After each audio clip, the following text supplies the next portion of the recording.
Hi, my name is Sharon. Preston has two amazing siblings, Austin and Peyton.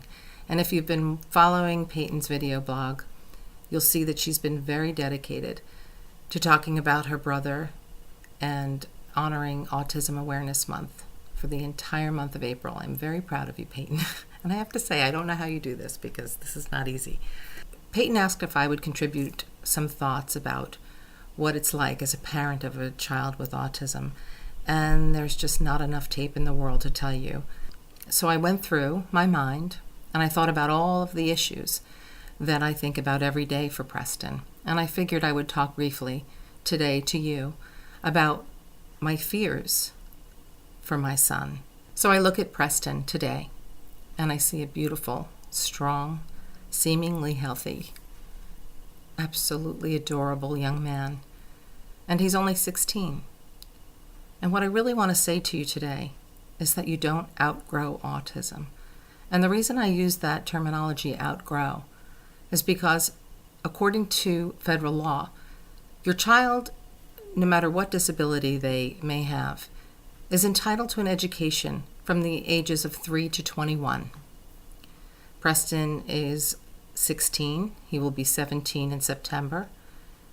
And we will have 4 short years to try to cram in as many services, therapies, educational related services, everything he might need before he falls into what we parents call the black hole. The black hole is basically when our children fall off a cliff and they're 21 and they're home and they're not picked up at 6 o'clock in the morning to go to speech, physical therapy, occupational therapy, see some of their peers, perhaps play a game or two, and have a semblance of a typical life.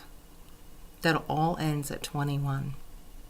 So each state has their own guidelines for cutoffs for the age. Even though it's 21, New York State is very strict about it. Once your child turns 21, that's it. They are done. They no longer are autistic because they receive nothing. Now, they may be eligible for Social Security, certain disability services, but as far as getting persistent and very, very important therapy, it all ends at 21. So in 4 short years, my husband and I will be on the phone for hours each day, scouring the yellow pages and every agency we know, trying to find a placement for our son. But it's estimated that over 500,000 children will be aging out in 10 short years. Where will those children be? You know, many people have argued and said that autism has not risen and that there is not an epidemic. I totally disagree. Because my question is always, where are they now? There would be communities that understood what autism was all about. We're not there yet. My fear, one of many for Preston, is that he will turn 21 and will wind up sitting in his room alone.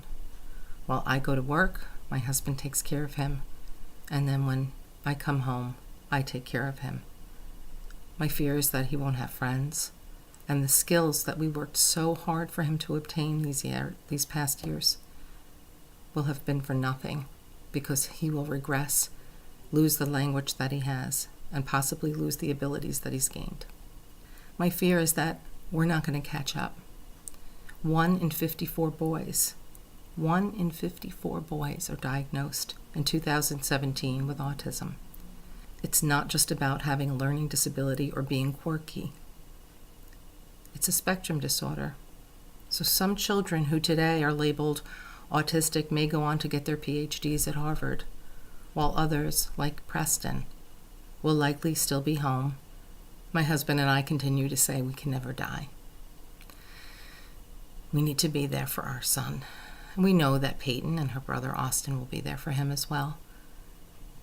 But if you are a parent and you're watching this, I ask that you join in with other parents like myself to help children like Preston and many, many others out there who are going to need help, who are going to need part of this autism community and the education system and the healthcare system to watch over our children as they become adults, because autism doesn't go away when they turn 21.